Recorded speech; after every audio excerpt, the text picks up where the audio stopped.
today we'll be discussing 5 topics: the S&P 500, silver, financials, software, and energy. So let's start with the S&P 500, and today we'll be looking at just 2 specific charts, and I think they're the most important ones that we look at. Number 1, this is just the inverse head and shoulders pattern that we've been talking about since we got that first breakout here on December 23rd. And it continues to be in play despite not getting that follow through that we've been looking for. So as we can tell, it's really just been back and forth right around this 6880 breakout zone. So some may call it a coincidence. Of course, I am biased. It is not a coincidence. Traders clearly know how significant it would be if the S&P were to extend much further from the zone. So far, though, we've seen much more willing to sell strength than to buy into strength, which of course is how breakouts happen, how targets get hit. So on the downside, the good news is that we've seen enough interest in buying weakness to prevent this from rolling over into turning into a more identifiable bearish formation. So we're still waiting for that. So if you look closely on here, what does this look like? It looks like a trading box. And so clearly it's a very simple way of categorizing the trading ranges as they developed along the way. And so as we know, the S&P has been in an uptrend ever since coming back from the April 2025 low. But it really hasn't been a straight line higher, even though it may seem like that, because we've seen many times where we have some consolidation along the way, sometimes lasting for multiple weeks, sometimes months before we see the next round of buying. That has been the case again now. So as is pretty clear, things changed after that October high, right? We know that that's when large cap growth started to underperform, especially technology. The breakouts that we have seen have failed and have come back into the prior ranges. This has been the case, again, ever since we made that last high here in October for especially the XLK technology ETF, as a for instance. And so we've seen a marginal breakout, so we'll call this a successful trading box breakout, but not to the point where it has made a meaningful move higher. Again, still below that 7240 target. And so if you look at the last number of weeks, basically the entirety of 2026 so far, it's just one big trading range. Again, we can look at it from a classical bullish pattern perspective or this, and the more that the index fails to break out, I think it's probably more appropriate to look at it, to view the market as a trading range. When anytime we see an attempt to make new highs, of course, it comes like good news. We're encouraged that it could happen. On the downside, right, when those breakouts fail, when we have a big rollover, especially from big cap growth, it looks like that trading box is going to break to the downside. So it's very hard to put blinders on and ignore the news. At the same time, just understanding that as long as we continue to trade within this range, there's no use in trying to get in front of a breakout or breakdown before it happens. So while trading boxes have been appropriate for the S&P 500, of course, that has not been the case for silver. And we'll look at the SLV ETF here. And so as we know, to conclude January, it was one of the most historic weeks of volatility within silver and really precious metals in quite some time, possibly ever. And so from an SLV perspective, we're up to 110, and of course, and dropped completely off the cliff, hitting the mid-60s. And so when you have a literally falling knife like that, clearly very difficult to step in front of it, because at that point, every sort of analysis gets thrown out the window, including technicals, right? It's a price discovery mode. We're in support discovery mode. You have to just to look and see where the next bid comes in, as opposed to trying to step in front of it. Because if you thought that it was going to start at 10% down, 20% down, 30% down in 1 or 2 days, of course, it got worse and worse and worse. But what we can do is identify where maybe there'll be some technical help along the way in terms of, where the moving averages are, where a retracement could be. And in doing that, we have the ability to pinpoint a key low here. Just a few months ago, remember when it looked like this was the parabolic move? In hindsight, that's laughable. But the point at which SLV found some demand is a good spot to measure the Fibonacci retracement from. And that came into place right around 67, 65, as it says here. It's the 61.8 retracement of this entire rally. Seemed to also line up with the 50-day moving average, right around the same spot. So it's not a guarantee, but when you have 2 popular technical factors or ways to measure support and a resistance for that matter, and they line up so close together to at least hold and see what happens from that point. And so 2 days in, it has held. So anytime you're in a downtrend, whether it's a crash like we saw or an extended downtrend over years, the first step is seeing support either hold or be established. And again, that is what happened just a few days ago. From there, you need to see an upside follow through, which so far we did, only 2 days in, need to see more of it. But the most important step is to see an ensuing pullback bought to the form of making a higher low, because that is the beginning stages of what could be a bullish formation. And how do we know that could possibly work for silver? Because it just did. Again, just a few months ago. What happened, right? This is where it was, same type of thing, huge move before we knew this was going to occur. Got to be parabolic toward the end there. Pull back again, no real indication of support, except what did we do? We put the Fibonacci retracements on there, able to hold at the 38.2 mark this time, which also lined up with what? The rising 50-day moving average. That held, initial rally, pull back, another rally. These were higher lows. And the second time that happened, into November, we finally could identify a bullish pattern. Of course, it was a cup and handle pattern, worked perfectly, right? We got the breakout, gapped above it, never looked back, and really within 2 weeks, hit the upside target, and we know kept going after that. But that's what set the stage for it. Because once you have all those steps in place, then that's when momentum starts to recognize that we're back in uptrending mode, and that's how things will really take off from there. So we're looking for the same sort of thing to occur. There's no telling when all of this will happen, but if silver is going to continue to be in a long-term uptrend and take advantage of that multi-decade cup and handle breakout that continues to be in, we'll just see this type of thing happen over and over again. Not the parabolic moves, but the setups that provide the foundation for big breakouts like that to occur. And so from a weekly perspective, this is how it looked, right, versus its 13-week, 26-week, and 40-week moving averages in log scale, right? Didn't even touch any of those at any point since the summertime. Completely running all the way up, even during the October pullback, right? It's not even back there just yet. It's inevitable for these lines to get at least tested, because even if silver doesn't rally from here or crash, moving sideways, consolidating a bit, will just allow these moving averages to catch up. Remember, they're looking at all this data here. That's how they get calculated. So they'll be moving higher for a long time, even if silver ends up topping over the next, say, a few weeks or so, just as a for instance. If we look at this from a percent move basis, we're talking about a near 600% move in about 3.5 years. So to say it was due for a pullback obviously is an understatement. Now, how do we think this can play out from this long-term perspective? Well, if we go back to 2011, right, another huge move, and this happened even quicker, right, about 2.5 years, from October 2008 to April 2000 or May 2011, right, almost 500% over that time frame. So not quite 600, but pretty close. Now, a difference is that initial pullback, that strong move, that almost 30% down week back then, did undercut that first moving average, that first 13-week moving average. And so again, fully expect SLV to do the same thing again relatively soon now. But what came after this is important to watch for what's taking place currently. And that is, came back down, this is that same spot here, and then bounced, was able to get back above those same moving averages. But then what happened? Lower high, all lower highs along the way. More importantly, that caused all of these weekly moving averages to roll over. And for most of the time, the ensuing rallies failed to either get back above those averages or failed to take advantage when they poked above them. So all along the way, we had downward sloping moving averages. We had lower highs, lower lows for silver, and every rally failed as the weekly RSI stayed below overbought territory until at least 2016. Now we know this continued lower all the way to the COVID lows, with this ultimate downturn being a 75% decline.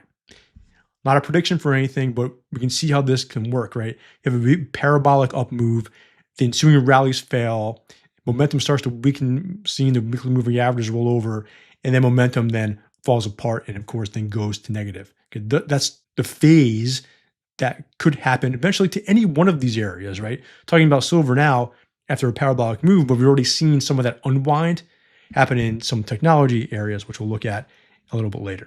So if you're enjoying this content, check out our free Cap Notes newsletter on Substack, where we have a lot of premium content. A recent piece was on Bitcoin, why February could be pivotal for Bitcoin's next move. We look at 3 key charts, and one of them probably you don't see too often, so I would check it out. Of course, we put on the videos in case you missed one or two, and also other premium reports, which include our flagship piece, opening look, chart trades, and key insight from our comprehensive monthly roadmap reports as well. Again, it's capnotes.substack.com. I look forward to seeing you there.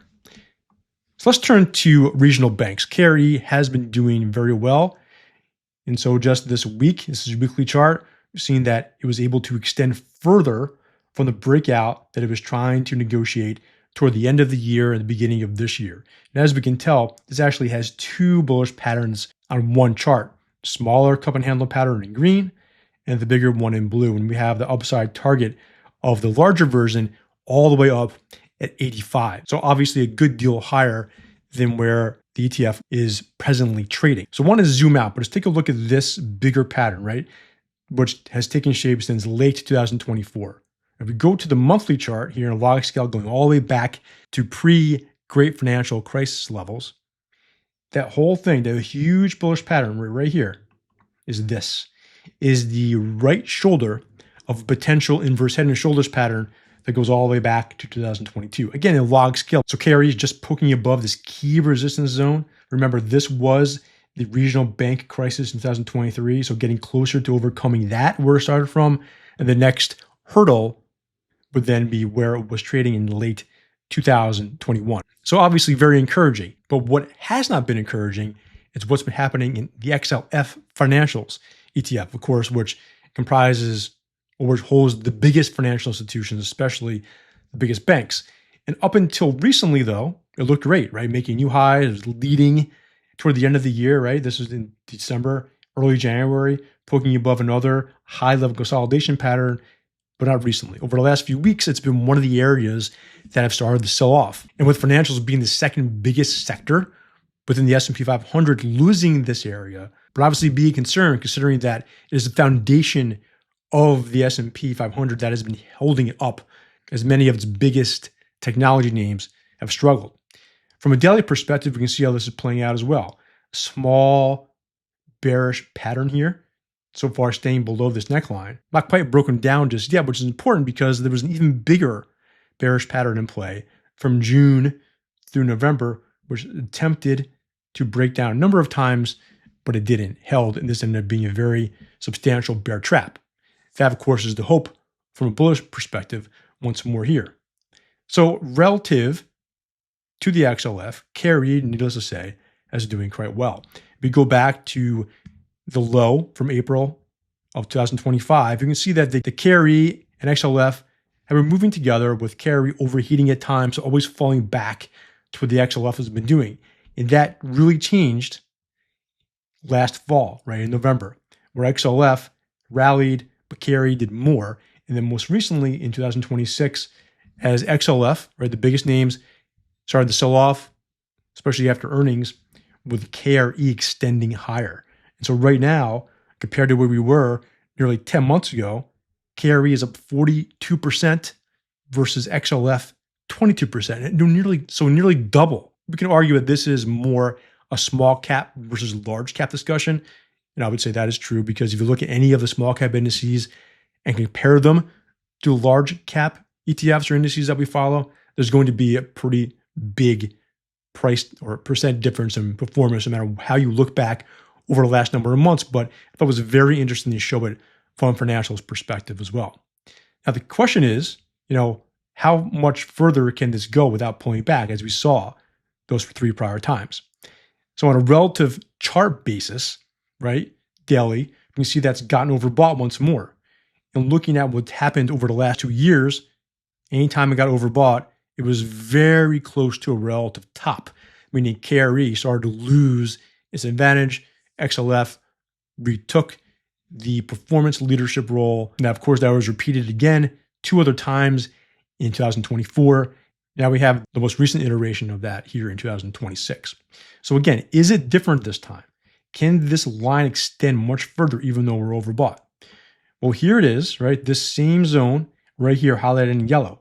So right now, it doesn't look too much different than these other failed attempts, 2021 to 2023, and then 17 to 18, right? We saw periods of time when the regional banks do better than the financials, but those times do not persist.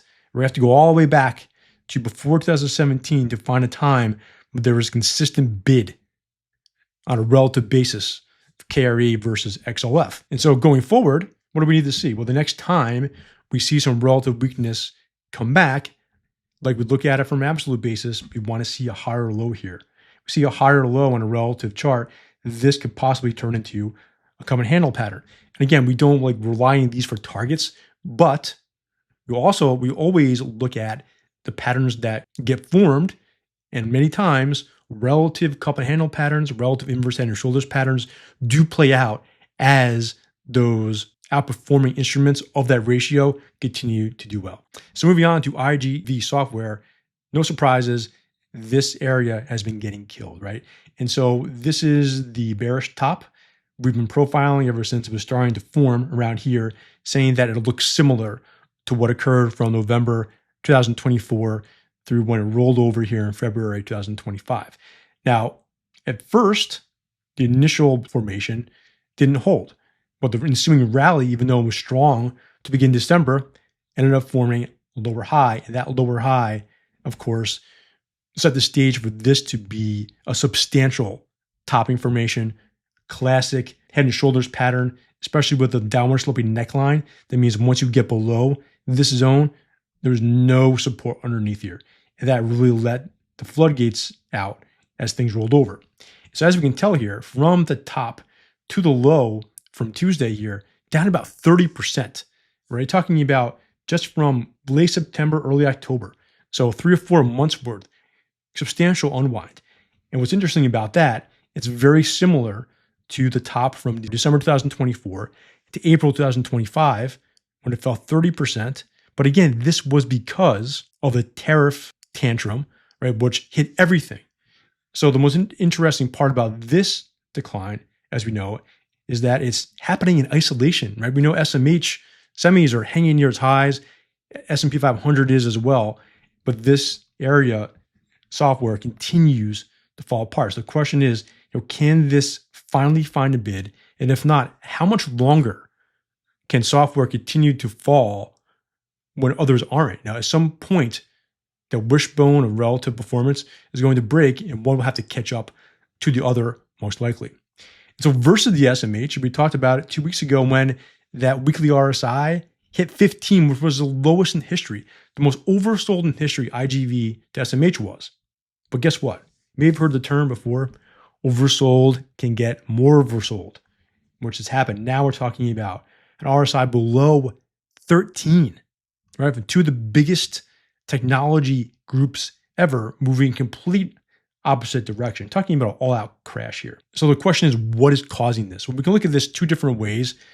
This is the ETF holdings from Coiling, where the biggest component is Microsoft, right, with 9% weight over the last 3 months, down 20%, right? A bear market in just 3 months, which others endured a much bigger decline. So if we look at the stock that contributed the most amount of negative basis points, Oracle by a long shot, right? 366 basis points down, right? Down almost 40% over that time frame, where others down 35, 39, right?